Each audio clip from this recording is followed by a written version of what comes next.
namakan keadilan, atas namakan rakyat, atas namakan kebenaran. Malah lebih tak ada koleknya. Di manakah kebenaran itu? Semua hanyalah retorika dan janji-janji kosong belaka. Semuanya itu hanya untuk kepentingan politik, kekuasaan dan kaum muslim. Menkret, di manakah keadilan itu?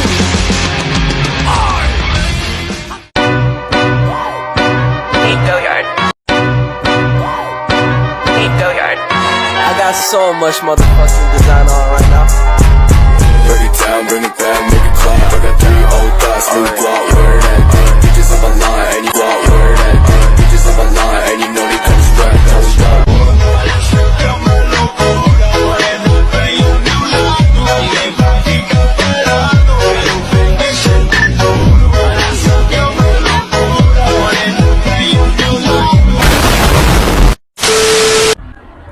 Bismillahirrahmanirrahim. Assalamualaikum warahmatullahi wabarakatuh. Selamat pagi sahabat dan mahasiswa semuanya dimanapun kalian berada. Kembali bersama saya Fajar Kurniawan dengan NIM 22.0tol.4146. Pada kesempatan video kali ini saya akan menyampaikan materi terkait dengan pengertian korupsi dan prinsip-prinsip pendidikan anti korupsi. Baik, kita masuki pada pengertian korupsi. Korupsi dibagi menjadi dua, yaitu menurut etimologi dan terminologi. Yang pertama ada menurut etimologi atau menurut bahasa. Diambil atau dikutip dari kata atau bahasa Latin. Ada dikatakan korupsi.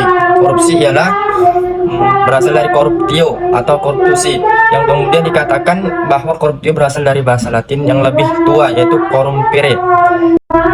Kalau menurut bahasa Inggris diambil dari bahasa corruption, artinya jahat, rusak, curang.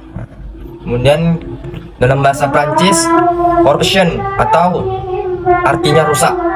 Kemudian dari bahasa Belanda artinya koruptie. Istilah korupsi yang dipakai di Indonesia merupakan turunan dari bahasa Belanda. Jadi selama ini yang kita pakai korupsi itu berasal dari bahasa Belanda. Itu yang kemudian diambil oleh bangsa Indonesia untuk jadikan kata itu menjadi kata korupsi.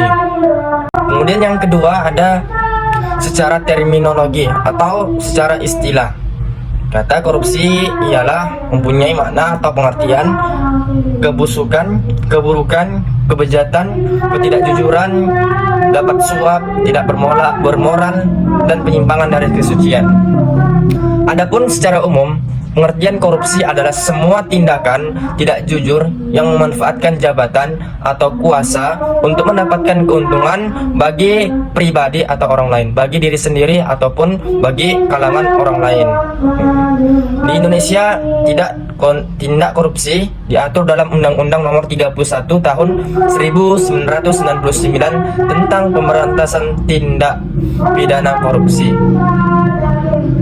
Dikatakan lansir buku Teori dan Praktek Pendidikan Anti Korupsi karya Sukiyat atau mata kuliah yang hari ini kita tempuh, yaitu mengatakan bahwa korupsi adalah sesuatu yang busuk, jahat, dan merusak. Dengan demikian, korupsi dapat diartikan atau disimpulkan bahwasannya sebagai perbuatan menyangkut sesuatu yang bersifat amoral, sifat dan keadaan yang busuk, menyangkut jabatan, instansi, atau apapun yang sifatnya itu menguasai jabatan. Baik, selanjutnya kita memasuki materi kedua, yaitu membahas tentang prinsip-prinsip anti korupsi. Ini dibagikan menjadi 5 prinsip. Yang pertama ada akuntabilitas. Dapat kita ambil kesimpulan bahwa akuntabilitas adalah kesesuaian antara aturan dan pelaksanaan pekerjaan, atau bisa diartikan juga semua lembaga mempertanggungjawabkan kinerjanya sesuai aturan main, baik dalam bentuk konvensi maupun konstitusi. Selain itu, akuntabilitas publik dalam arti yang lebih fundamental merujuk kepada kemampuan seseorang terkait dengan kinerja yang diharapkan. Seseorang yang sudah diberikan jawaban ini haruslah seseorang yang memiliki legitimasi atau orang yang sudah sanggup atau paham untuk melakukan pengawasan dan mengharapkan kinerja. Akuntabilitas publik memiliki pola-pola tertentu dalam mekanismenya, antara lain adalah akuntabilitas keuangan, akuntabilitas outcome, akuntabilitas hukum, dan akuntabilitas politik. Dalam pelaksanaannya, akuntabilitas harus dapat diukur dan pertanggungjawabkan melalui mekanisme pelaporan dan pertanggungjawaban atas semua kegiatan yang dilakukan. Maka dari itu, evaluasi atas dampak dan manfaat yang diperoleh masyarakat baik secara langsung maupun jangka panjang manfaatnya dari semua atau dari sebuah kegiatan-kegiatan yang ada. Oke, kemudian bisa kita ambil contoh penerapan pada akuntabilitas di lingkungan kampus seperti menyerahkan laporan kegiatan oleh ketua panitia kepada para mahasiswa sehingga mahasiswa dapat mengetahui kegiatan yang dilaksanakan sudah sesuai atau belum. Nah, di sini sama seperti evaluasi. Ada mahasiswa yang menyampaikan saran, kritikan, kemudian saran-saran itu membangun untuk menjadikan kampus tersebut atau kegiatan tadi itu menjadi lebih baik dan lebih maju untuk kedepannya, seperti itu.